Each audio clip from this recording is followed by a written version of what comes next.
Hello and welcome to my YouTube channel. इस video में students मैं आप लोगों को बताऊंगी कि देखो ये एक सवाल स्टूडेंट्स पूछ रहे बार बार ग्रीवलेंस सेल जो निकला है उसमें मेल कर करके पूछ रहे हैं या जैक के ऑफिस में कॉल करके पूछना चाह रहे हैं कि अगर वो 9th में पास हुए हैं तो 10th में फेल कैसे हुए, या फिर 11th में पास हुए तो 12th में फेल कैसे हुए, है ना। अगर 9th या 11th के आधार पर ही 10th या 12th को पास किया जा रहा है तो अगर 9th 11th में पास है तो 10th 12th में फेल कैसे। तो चलिए इसी सवाल का मैं आपको जवाब दूंगी। ये मैं अपने मन से नहीं बोल रही हूँ, ये आप लोगों का जैक की ओर से ये जवाब आया है कि जो बच्चे 9th या 11th में पास थे लेकिन 10th या 12th में फेल कैसे हो गए। ठीक है, तो सबसे पहले हम लोग चलिए मान के लेते हैं जैसे 100 अंक का आपका टोटल मार्क्स आपका कितना होता है 100, है ना। 100 मार्क्स का आपका एग्जाम होता है, जिसमें मान लीजिए अगर प्रैक्टिकल वाला सब्जेक्ट है तो 70 का आपका थ्योरी होता है ना। 70 का थ्योरी प्लस 30 का आपका होता है प्रैक्टिकल। ठीक है, ऐसा होता है। लेकिन 11th में आप लोग का कैसे हुआ था, 50 मार्क्स का आपका एग्जाम हुआ। ठीक है, जिसमें से 40 का आपका थ्योरी था। ठीक है, और 10 मार्क्स का आपका प्रैक्टिकल या इंटरनल असेसमेंट, ये सब इसी में ऐड था। ठीक है, प्रैक्टिकल प्लस इंटरनल असेसमेंट ये सब था। ठीक है, इसमें तो अगर 70 और 30 है ना, 100 मार्क्स का आपका एग्जाम हुआ 12th में, और 11th में 50 का हुआ था जिसमें 40 थ्योरी का है और 10 प्रैक्टिकल प्लस इंटरनल असेसमेंट का है। ठीक है, यहां तक समझ में आ गया। तो मान लो अमित नाम का एक स्टूडेंट है। ठीक है, उसको 50 में से कितना मिला, 50 में से मिला 12। ठीक है, थ्योरी में। या फिर मान लो कि अमित को 50 में से कितने मार्क्स आए, 21। ठीक है, 21 आउट ऑफ 50। ठीक है, अमित को 50 में से 21 मार्क्स आया 11th में। तो इस हिसाब से अगर 50 में अगर 21 मार्क्स मिला है तो जैक का कहना है कि ये जो 21 अंक है, 21 जो मिला है 21 अंक, ठीक है, ये जो 21 मिला है 50 में अगर किसी स्टूडेंट को, तो इसमें 9 अंक प्रैक्टिकल और इंटरनल असेसमेंट का है। क्योंकि 50 अंक का जो आप लोग का एग्जाम हुआ 50 का, इसमें 40 थ्योरी, ठीक है, और प्लस 10 मार्क्स का आपका हो गया था इंटरनल असेसमेंट प्लस प्रैक्टिकल, ये था। ठीक है, तो जैक का ये कहना है कि जिस स्टूडेंट को मान लो अमित को 50 मार्क्स आए हैं, 50 में से 21 मार्क्स आए हैं, तो इसमें इसका मतलब ये है कि इसमें इंटरनल असेसमेंट, प्रैक्टिकल और थ्योरी सबका मार्क्स ऐड है 21। ये सब मिला के अमित लाया है 21। तो जैक का कहना है कि अगर इंटरनल असेसमेंट और प्रैक्टिकल 10 मार्क्स का है तो उसके स्कूल या फिर कॉलेज से, ठीक है, उसके स्कूल या कॉलेज से 10th 12th का उसको इंटरनल असेसमेंट में 10 में से मिल गया 9 मार्क्स। ठीक है, 9 मार्क्स।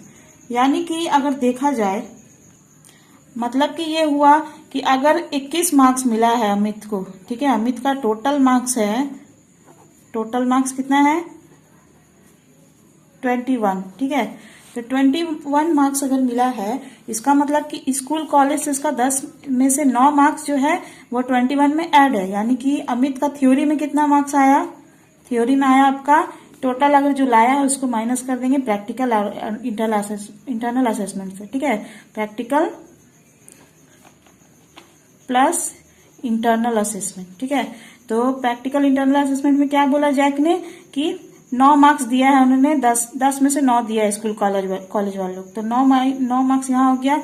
और 21 लाया अमित, तो 21 माइनस 9 कितना हो गया, 21 में से 9 गया 12। ठीक है, यानी कि अमित का थ्योरी में जो है 12 अंक आया है और प्रैक्टिकल में कितना आया 9। ठीक है, तो यहाँ पे हम लोग लिख ले रहे हैं आप लोगों को क्लियर करने के लिए, थ्योरी में 12 और प्रैक्टिकल प्लस इंटरनल असेसमेंट मिला के 10 में से 9 मिला। ठीक है, तो हुआ उसका 21 टोटल।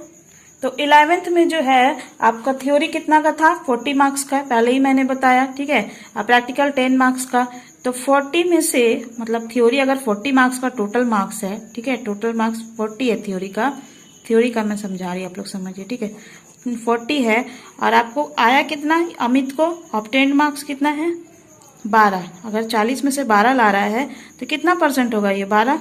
ठीक है, 40 का 12 कितना होगा? मान लो 40 का x%, ठीक है, x% हो गया 12। तो परसेंटेज निकालने आते ही होगा आप लोग को, 10th 12th के स्टूडेंट है तो 40 इंटू एक्स बाई 100 इक्वल्स 12, ठीक है।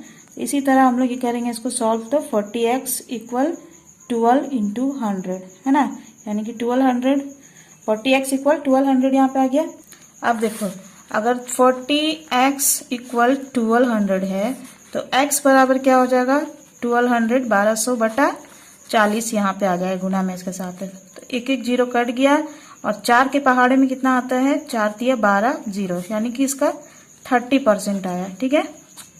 एक बार फिर से समझ लो, अगर अमित टोटल लाया है 21, ठीक है, और स्कूल कॉलेज से इसको 9 मार्क्स मिला है प्रैक्टिकल इंटरनल असेसमेंट का, तो उसका थ्योरी में कितना मार्क्स आया? तो 21 में से 9 मार्क्स घटा देंगे, क्योंकि ये प्रैक्टिकल इंटरनल असेसमेंट में मिला है, तो 21 में से 9 घटाए तो कितना बचा? 12। तो अगर थ्योरी का होता है 40 मार्क्स का, तो और मिला है अमित को 12, तो 40 का कितना परसेंट होगा? 12। तो 40 का मान लीजिए x% है, तो 40 का x% निकाले तो कितना आया? 12 मार्क्स कितना हुआ? 40 का x% 30%, यानी कि अमित को थ्योरी में परसेंटेज में 30% मार्क्स आया है, ठीक है, और ऐसे कितना आया है उसको थ्योरी में? 12, ठीक है। तो 40 का 30% मार्क्स अमित को मिला है 12, ठीक है। तो इसी तरह अगर 11th के आधार पर अमित को 12th में मार्क्स मिला है, तो कैसे मिला है? क्योंकि देखो 40 का थ्योरी था 11th में, लेकिन 12th में कितना का थ्योरी होता है? 12th में होता है 70 मार्क्स का थ्योरी, है ना, 70 मार्क्स का थ्योरी होता है आप लोग का, इतना तो आपको पता ही होगा। 70 मार्क्स का अगर थ्योरी हुआ तो 70 का अगर मान लीजिए 11th में 30% लाए तो 70 का भी आपको 30% ही मिलेगा 12th में भी। अगर 11th में आप 30% लाए हैं और 11th के आधार पर 12th का रिजल्ट बन रहा है, तो क्या करेगा टीचर? 70 का भी 30% निकालेगा, 70 का 30% निकालेगा और जो आएगा वो आपको दे देगा, ठीक है। तो 70 का 30% कितना होगा? 70 इंटू 30/100, ऐसे ही निकालते हैं ना हम लोग परसेंटेज, प्रतिशत। तो एक जीरो यहाँ से कट गया और एक जीरो यहाँ से कट गया, तो बचा कितना? 21, ठीक है। इसका मतलब अमित जो 11th में 12 मार्क्स लाया था थ्योरी में, उसको उस आधार पर 12 मार्क्स 30% हुआ, तो उसी आधार पर 11th के आधार पर 12th में कितना मिला? 30%, 21 मिला। लेकिन आपको मालूम होगा कि जैक बोर्ड में पास होने का कितना परसेंट लाना पड़ता है? कितना मार्क्स? पास मार्क्स है आपका जैक बोर्ड में 33%, ठीक है, 33%, यानी कि 100 में से अगर आपको 33 मार्क्स आता है किसी सब्जेक्ट में, अगर 100 में से आपको 33 मार्क्स आता है तो आप क्या कहलाएंगे? पास, ठीक है।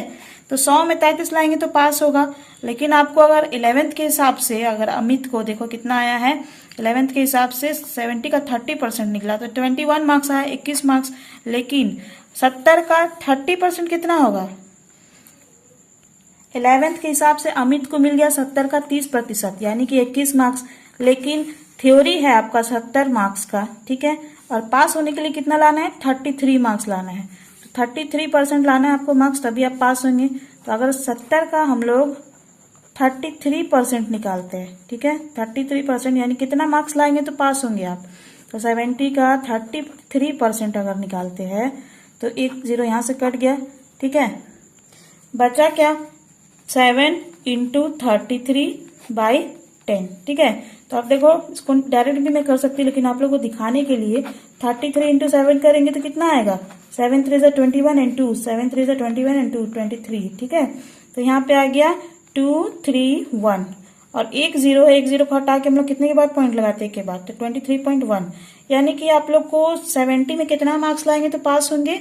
70 में से आपको लाना होगा 23। अगर 70 में 23 मिला, ठीक है, 70 में 23 मिला जिस बच्चे को, वो तो पास हो गया। लेकिन अगर 23 से कम आया थ्योरी में तो वो फेल हो जाएगा। तो इसी तरह हमने जो अमित का एग्जाम्पल लिया है, अमित को कितना आया था? 70 में 30% मिला, यानी कि 21, और आपको 70 में कितना लाना है? 33%, ठीक है, 33%, यानी 23 लाना है। तो लेकिन मिला है 21, तो ये हो गया फेल। अब क्यों फेल हो गया? क्योंकि देखो थ्योरी और प्रैक्टिकल दोनों में अलग अलग से पास मार्क्स होता है। जैसे अगर थ्योरी 70 का है तो उसमें 23 मार्क्स में पास है, ठीक है। और 30 मार्क्स का जो आप लोग का प्रैक्टिकल है, 30 मार्क्स का जो प्रैक्टिकल है उसमें पास होने के लिए इसका भी आप लोगों को 33% लाना है, ठीक है। इसका 33% कितना हो गया 10। तो 10 अगर 30 में से 10 आ गया आपको प्रैक्टिकल प्लस इंटरनल असेसमेंट मिला के तो आप पास हो जाते हैं, ठीक है। उसी तरह थ्योरी में पास होने के लिए आप लोगों को 70 में से 33% यानी कि 23 मार्क्स लाना जरूरी है, कंपलसरी है, नहीं तो आप लोग थ्योरी में फेल हो जाएंगे। और अगर आप थ्योरी में पास है और प्रैक्टिकल में फेल है तो फेल ही कहलाएगा वो सब्जेक्ट में, या फिर थ्योरी में फेल है प्रैक्टिकल में पास है तो उसमें भी वही होगा। जैसे कि मान लो आप लोग बोल रहे हैं कोई स्टूडेंट, अब जैसे मान लो 21 मार्क्स आया अमित को, ठीक है, तो वो फेल हो गया थ्योरी में, लेकिन प्रैक्टिकल में उसको आ गया है 30 में से 29 मिल गया है। तो 29 और 21 कितना हो गया, 29 30 40 50, तो 50 मार्क्स दिखा रहा हो तो आप लोग बोलेंगे फेल कैसे हुआ। तो फेल ऐसे हुआ कि ये थ्योरी में फेल हो गया, ठीक है। थ्योरी में 23 मार्क्स चाहिए था, 23 से कम लाया 21, तो इस तरह से स्टूडेंट को फेल किया गया है। लेकिन मैं जैक बोर्ड से एक सवाल करना चाहूंगी कि अगर अमित को 11th के हिसाब से मार्क्स दिया गया, ठीक है, किसी भी स्टूडेंट को 11th के हिसाब से या 9th के हिसाब से मार्क्स दिया गया है और फेल कर दिया गया, मान लो 11th में 30% आया तो 12th में भी 30% दिया और फेल कर दिया। अगर ऐसे ही है तो 11th में भी फेल कर देना चाहिए। 30% अगर लाता है, 33% का अगर जरूरत है, 30% लाया तो उसी टाइम फेल कर देते अगर फेल करना ही था तो। अभी फाइनल बोर्ड में आके 12th में क्यों फेल किए 11th के हिसाब से, ऐसे नहीं करना चाहिए था। और जब 11th में आप लोग प्रमोट कर दिए हैं जैक बोर्ड, तो फिर 11th में अगर 30% में आप लोग प्रमोट कर दे रहे हैं, उसके बाद 12th में जाके उसी के आधार पर अगर आप लोग बोलेंगे कि 33% में पास होगा, ठीक है। 33% एक्चुअल में 11th 10th सब में जैक बोर्ड में जितना भी होता है, जितने भी क्लास का 33% में ही पास मार्क्स होता है। लेकिन अगर आप 11th आप 30% में पास कर दे रहे हैं और 12th इसके आधार पर रिजल्ट बनाएंगे और बोलेंगे कि नहीं अभी 30% है तो फेल हो गया, तो ये तो गलत है ना। अब बता दूं कि फेल किन किन स्टूडेंट को किया है। 3 तरह से फेल किया गया है। पहला तो जो मैट्रिक और इंटर की परीक्षा में 3 सब्जेक्ट में फेल छात्र छात्रा है वो फेल है, असफल है, ठीक है। और दूसरा वैसे छात्र छात्राएं भी असफल फेल हुए हैं जो एक विषय में फेल है और उन्हें 5 अंक ग्रेस नंबर देने के बाद भी वो पास नहीं कर पाए, ठीक है। यानी कि मान लो एक सब्जेक्ट में किसी का 25 आ गया लेकिन 5 मार्क्स उसमें मिला दिया तो 30 आया, 33 फिर भी नहीं हुआ तो वो फेल हो गया। और तीसरा एक कंडीशन में फेल किया गया है, तीसरा कंडीशन, जैसे मान लो 2 विषय में फेल है कोई स्टूडेंट और 3 ग्रेस अंक देने के बावजूद भी पास नहीं कर पाए, यानी माने कि दो विषय में 28 आया, ठीक है, 2 सब्जेक्ट में 28 आया, इसमें +3 भी जोड़ दिए तो कितना हो गया 31। तो 31 में तो पास होने के लिए कितना चाहिए 33 मार्क्स, तो इस तरह से भी फेल कर दिया गया है। तो स्टूडेंट्स आई होप कि आप लोगों को ये समझ में आ गया होगा। जैक ने जो जवाब दिया है, फॉर्मूला बताया है कि 11th के हिसाब से 9th के हिसाब से पास किया गया अगर तो 12th में फेल क्यों कर दिया गया, ठीक है। 11th में पास होके बच्चा तभी ना 12th में गया है, तो 12th में फेल कैसे कर गया अगर 11th के हिसाब से। तो 11th में 30% लाया तो उसको पास कर दिया है, वही 12th में 30% लाया तो उसको फेल कर दिया है। तो ये तो जैक की गलती है सरासर। अगर आपको फेल करना ही था तो 11th में ही फेल कर देते स्टूडेंट्स को, है ना, यहाँ तक बवाल नहीं आता। तो गाइस कैसा लगा वीडियो, अगर आपको पसंद आया है, समझ में आया है तो कमेंट करके बताइएगा, नहीं समझ में आएगा तो फिर से मैं आपको समझा दूंगी। कमेंट करके बताइएगा कैसा लगा वीडियो और इसे शेयर जरूर करिएगा। And thank you viewers for watching this video.